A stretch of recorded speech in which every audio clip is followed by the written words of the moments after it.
So, a European trade association that represents game developers just said the quiet part out loud. Either that, or they admitted that they're incapable of reading.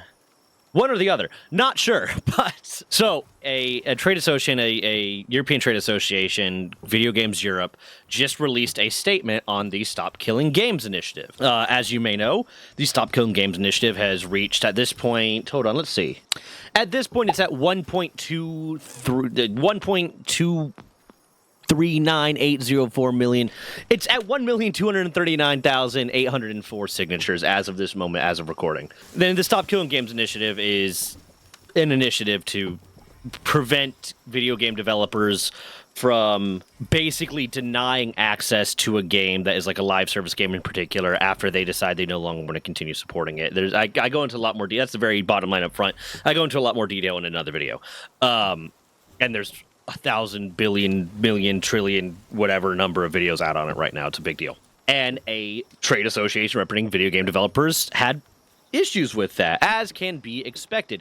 You're telling them they have to do something that they clearly don't want to do. So they released a statement. This statement on the 4th of July, on America Day, of all days, they want to talk about no freedom. And this statement kind of either is them just openly admitting to why they don't want to do this, or them admitting that they didn't really understand the full scope of the initiative, of the Stop Killing Games initiative, and what it's actually asking for, and didn't bother to read it or the FAQ. One or the other. Here's the statement. We appreciate the passion of our community. However, the decision to discontinue online services is multifaceted, never taken lightly, and must be an option for companies when an online experience is no longer commercially viable. Now, that would make a lot of sense.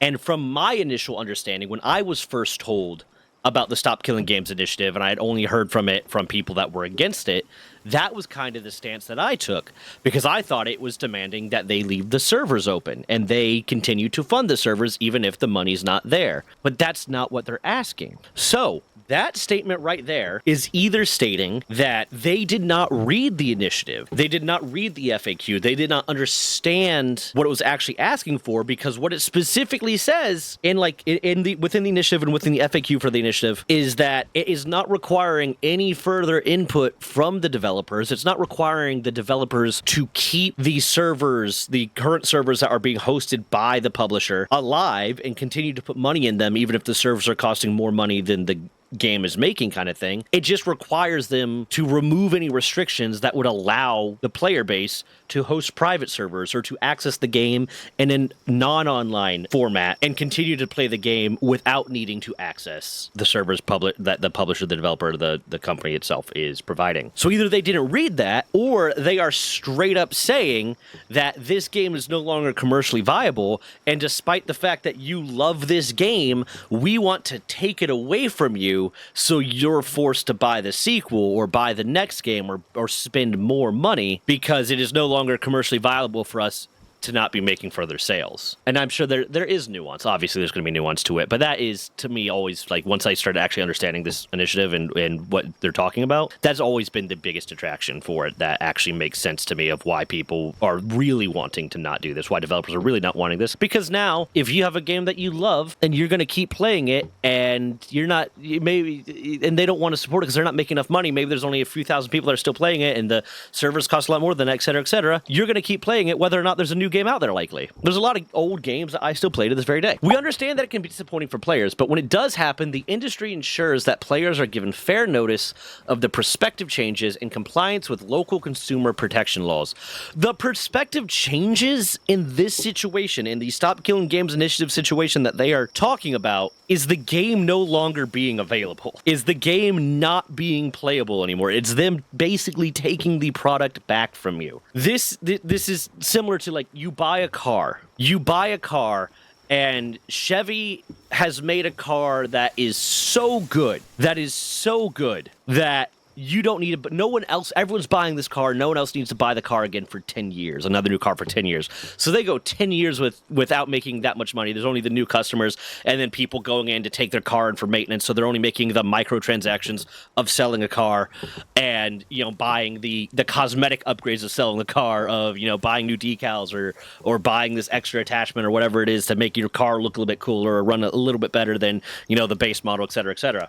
And them saying, well, it's no longer commercially viable for us to allow you to drive this car anymore because we're not making money anymore. So we're going to put out a notice that in 6 months, we're sending a signal to your car that will make it no longer functional. But we gave you notice. So it's perfectly okay. It's perfectly okay for us to rip a product that you paid for from you because we gave you notice that we were going to do it because we made something that you're enjoying enough that you don't feel the need to buy something else. Private servers are not always a viable alternative option for players, as the protections we put in place to secure players' data, remove illegal content, and combat unsafe community content would not exist and would leave rights holders liable. Also, just a statement to the last thing, we would give proper notice it's no longer commercially viable. I'm fairly certain. I need to double check to make sure, so don't quote me on this, but I'm fairly certain, to Google it, that Apple was told that they couldn't do something similar because they were sending firmware updates, they were sending software updates that were artificially choking the capability of iPhones so that people would be influenced to buy new iPhones, and they were told that they couldn't do that in the EU. And this is basically the same thing, but at least when they artificially choke your iPhone, the iPhone still works, it's just slower. In this case, the thing doesn't work anymore. I just wanted to double back on that real quick. Yes, Apple has faced legal trouble and criticism for planned obsolescence, particularly regarding their handling of older iPhones. 2017 battery gate. Okay, so yeah, they got told that they couldn't make their iPhones a little bit less effective, let alone turn them off. And that's what they're trying to get away with and saying, oh, it's different for us. Sure, buddy. You're special. Private servers are not always a viable alternative option for players as the protections we put in place to secure players' data, remove illegal combat and content and combat unsafe community content would not exist and would leave rights holders liable. Now, I did quickly check this in a way.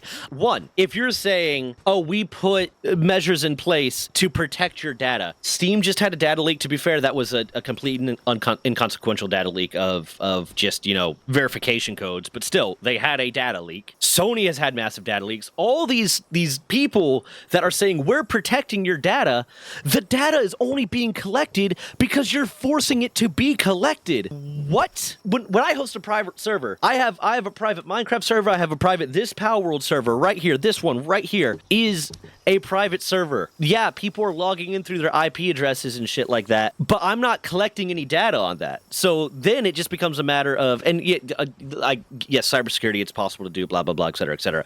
But that becomes the customer's choice. That becomes the customer making the decision that now I'm accessing a private server from someone that I don't know, that is not having these protections, and it's a little bit risky.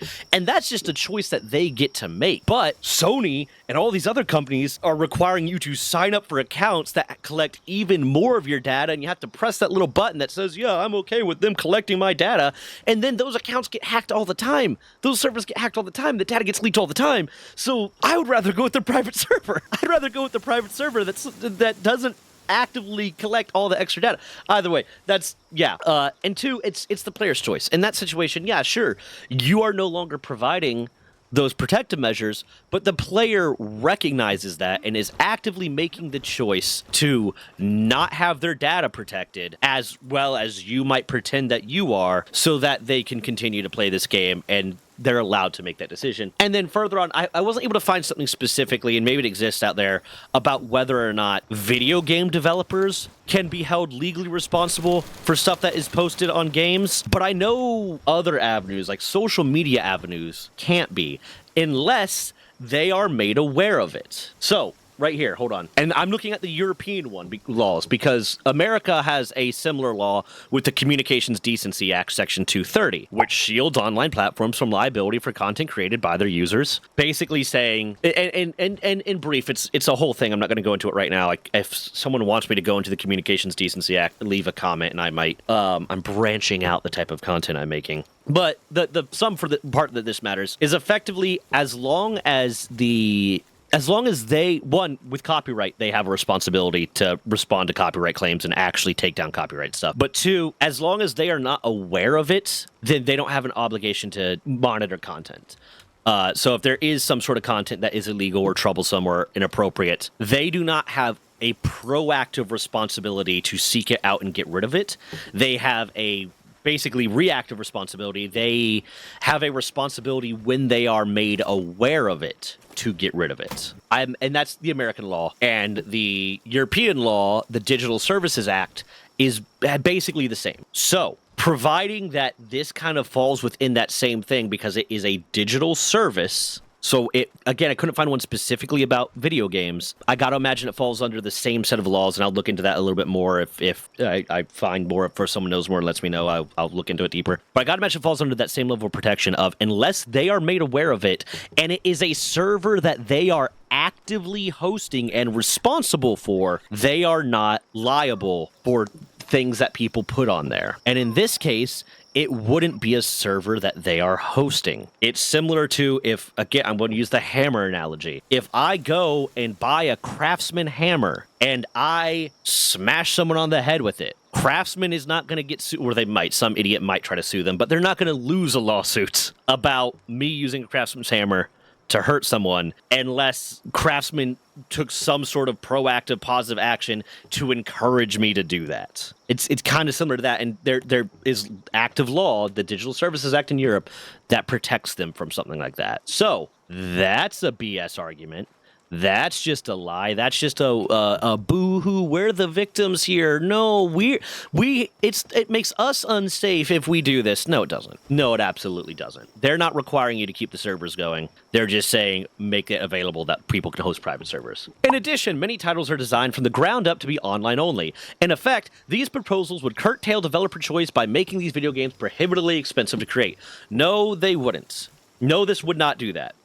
Because all it is doing is saying, make it available for people to privately host. There are so many private World of Warcraft servers. There are so many private Minecraft servers. This is a private Palworld server. And yes, this actually requires like some level of connection there. But on the similar note of like the World of Warcraft servers, there's a private World of Warcraft server that does not require you to log in. There are plenty that do not require you to log in through Battle.net. Those exist. All this is going to do is make it so that someone else has to pay to host that.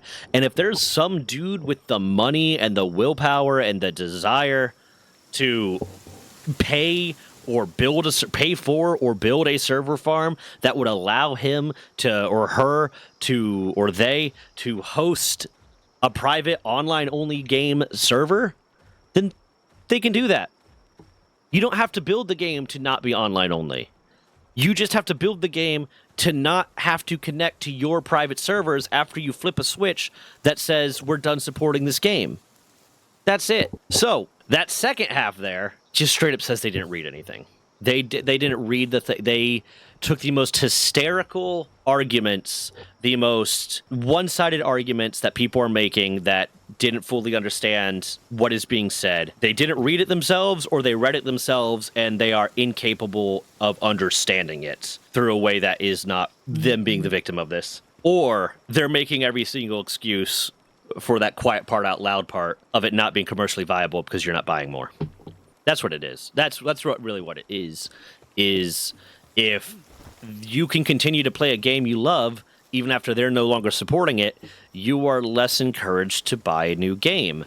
If you can maintain your car through, if you got a metal shop or something and you're good with mechanical knowledge and know-how, and you can maintain your car after Chevrolet stops producing parts for it, then you're not going to buy a new car if you love that car. Like, That's what it is. And finally, we welcome the opportunity to discuss our position with policymakers and those who have led the European Citizens Initiative in the coming months. Yeah, that's the big thing at the end of this. Is the European Citizens Initiative requires Parliament to make a response, but also allows people to speak to the contradictory. So that's what's going to happen now. That's it. The video game developers said the quiet part out loud in relation to Stop Killing Games, and that's really what I want to talk about today. I realize I'm probably getting to this a few days late, but I wanted to put my perspective out there for the people that like hearing me talk about things for some reason. If you can, there's going to be I did it right. There's going to be a playlist over there for some of the other stuff. There's going to be the Stop Killing Games video that I did over there if you want to hear more about that. If you can please leave a like and a subscribe and turn on notifications. I love seeing that subscriber count go up. It feels nice. And turning on notifications means when I put videos out, they're going to get a lot more likely. You're going to be able to see them right when they come out, and I'm going to get a lot more likely to get a lot more views, which means the videos are going to do better, which always feels nice. If you are interested and you want to provide a membership, all the funding from my memberships goes to my editor right now, essentially until I can get to the point where I can hire my editor on full time, which means I'll be able to put out a lot more videos a lot faster and be more up to date with things, which is good for me, and it means more content for everyone else. But yeah, until it gets to the point where I can hire him full time, all the membership money is going to go to him. I do live stream every Monday, Wednesday, Friday, and Sunday, 2 p.m. to 9 p.m. or 2 p.m. to 8 p.m. Except for right now, it's 2:40 p.m. on a Monday, and I'm not live streaming yet. But I kind of got to everything late today, and I'm recording this video right now. If you would like to comment on that, unfortunately for the YouTube side, in order to fight trolling, I have to turn on live commentary mode. But if you would like to participate in chat on the live streams, just leave a comment underneath the pinned post, underneath the pinned comment, and I will add you to the approved commenters thing, so you'll be able to talk. Anyways, bye.